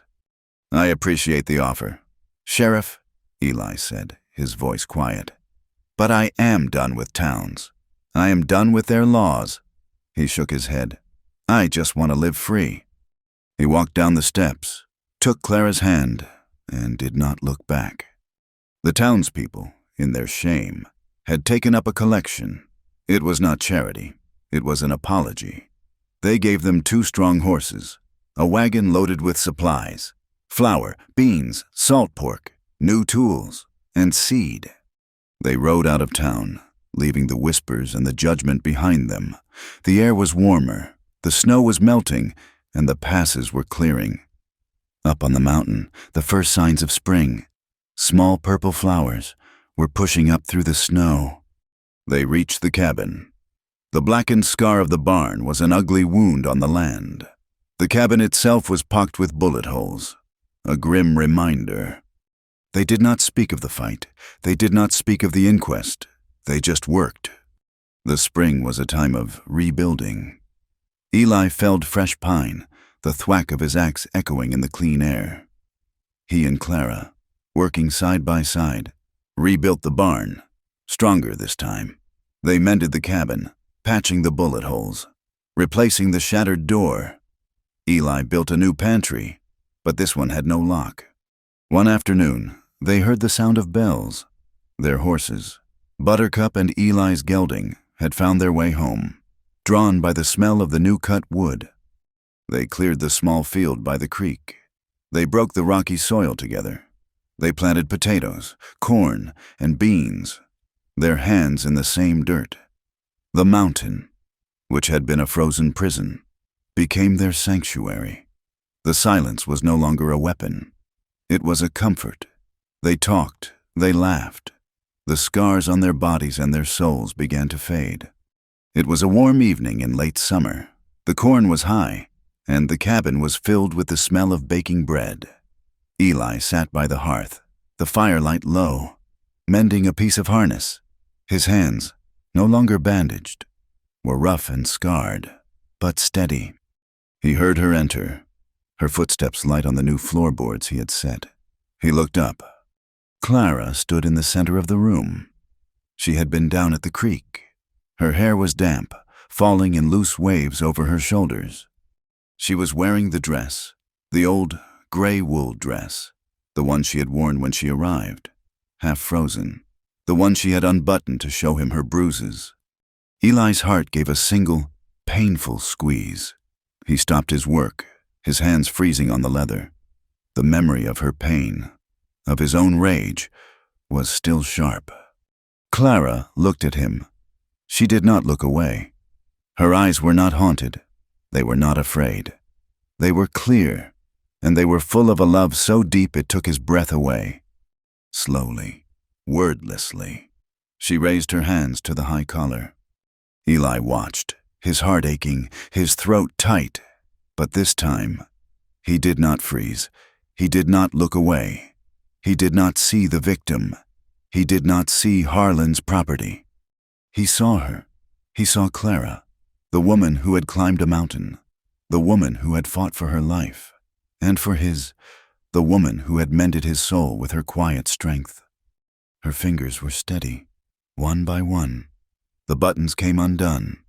She did not unbutton it to show him a wound. She unbuttoned it to show him her. She reached the last button. She took a small breath and shrugged her shoulders. The heavy, gray dress slipped from her body and pooled at her feet, a discarded shadow on the floor. She stood before him in her simple chemise, her skin glowing in the firelight. She was not marked. She was not broken. She was beautiful. No more running, no more hiding. Eli let the harness fall.